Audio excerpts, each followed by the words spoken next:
Iran युद्ध को लेकर दोनों के बीच में फोन पर बातचीत हुई। करीब 1 घंटे तक दोनों फोन पर रहे।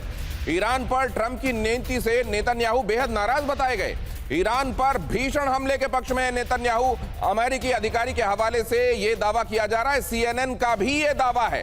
तो अगर ऐसा है, और यह तक कहा जा रहा था कि उसके बाद वो इतने ज्यादा नाराज थे कि मानो उनके बालों में आग लग गई हो, कार्तिकेय काले सर, तो ये तो फिर ये डोनाल्ड ट्रंप का कहना है कि we are on the verge of getting something so far as जिसको आप समझौता कह ले, ये तो लग ही नहीं रहा है कि ये सिर्फ क्या कुछ एक लोगों को ये बताने के लिए, मार्केट को मैनिपुलेट करने के लिए ये स्टेटमेंट दिए जा रहे हैं क्या? नहीं, मुझे नहीं लगता दिनेश जी मार्केट को मैनिपुलेट करने के लिए दिए जा रहे हैं, बिकॉज पहले से ही क्लियर है। और जब से हम इस टॉपिक पे डिस्कशन कर रहे हैं तब से मैंने मेंटेन किया है कि इजराइल के लिए ये एक एग्जिस्टेंशियल थ्रेट है।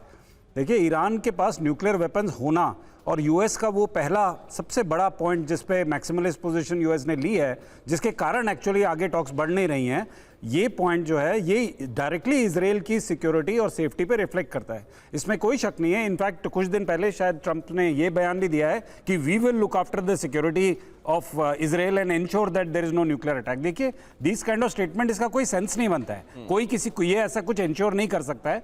But the reason why he is giving this statement, वो ऐसा इसलिए कह रहे हैं बिकॉज उनको पता है कि इजराइल की सबसे बड़ा फियर और जो एंटायर ज्यूइश कम्युनिटी जो इतना फाइनेंशियली स्ट्रांग है यूनाइटेड स्टेट्स में, उसका सबसे बड़ा फियर यही है कि जो ज्यूज के पास एक होमलैंड है वही खत्म हो जाएगा। एंड ईरान का दावा, देखिए इसमें कोई झूठ नहीं है और इसमें कोई छुपी बात नहीं है कि ईरान पिछले 20 साल से ये दावा कर रहा है कि अगर हमको मौका मिलेगा तो सबसे पहले हम इजराइल को ही खत्म करेंगे।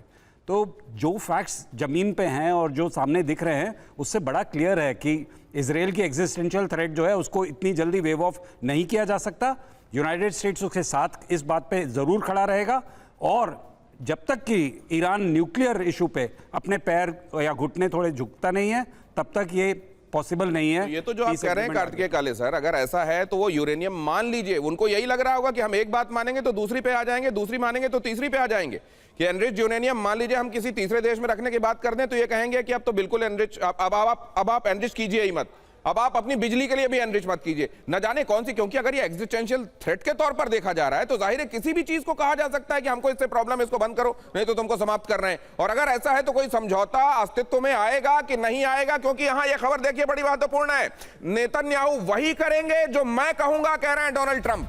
अब ये कहना क्यों पड़ रहा है डोनाल्ड ट्रंप को? अमेरिका जो चाहेगा इजराइल वही करेगा। ईरान जंग पर नेतन्याहू के रुख को लेकर ट्रंप का बयान, वॉर टाइम पीएम के तौर पर नेतन्याहू का काम बड़ा अच्छा, ट्रंप ने कहा। समझौते पर नेतन्याहू से मतभेद पर क्रैश रिपोर्ट का ये दावा है। ये क्या कहा गया है, सुन लीजिए जरा। क्या ये इसलिए कहना पड़ गया आशीष क्योंकि वो एक्सेप्ट्स दुनिया में लीक हो गए जिनमें दोनों के बीच में बात हो रही थी और बेंजामिन नेतन्याहू बड़े नाराज हो रहे थे? लोगों को ये लगने लगा कि नेतन्याहू उतना ही मानेंगे जो उनको भी लगे कि हाँ ये हमारे हित में है, जहां उनको लगेगा नहीं है हमारे लिए, हमारे हिसाब से नहीं है, वहां कहेंगे ट्रंप को आप अपना काम कीजिए, हम वो करेंगे जो हम करना चाहते हैं। इसलिए बात कहनी पड़ी क्या उनको?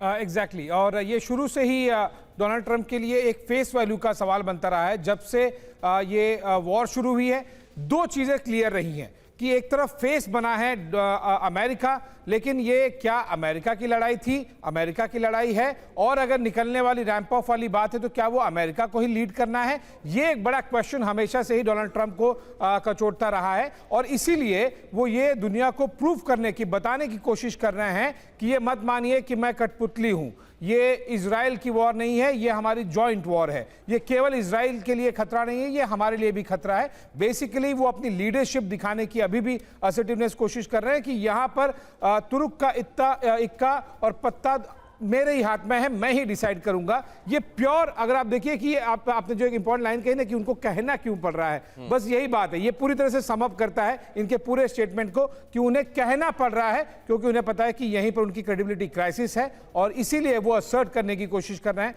कि ये इजराइल की नहीं, ये जॉइंट वॉर है, दोनों की वॉर है। ये जॉइंट वॉर है और इजराइल यानी नेतन्याहू वो करेंगे जो हम कहेंगे। क्या ऐसा है वाकई? डोनाल्ड ट्रंप ने जब जो कहा है, क्या उसको एज इट इज नेतन्याहू ने माना है?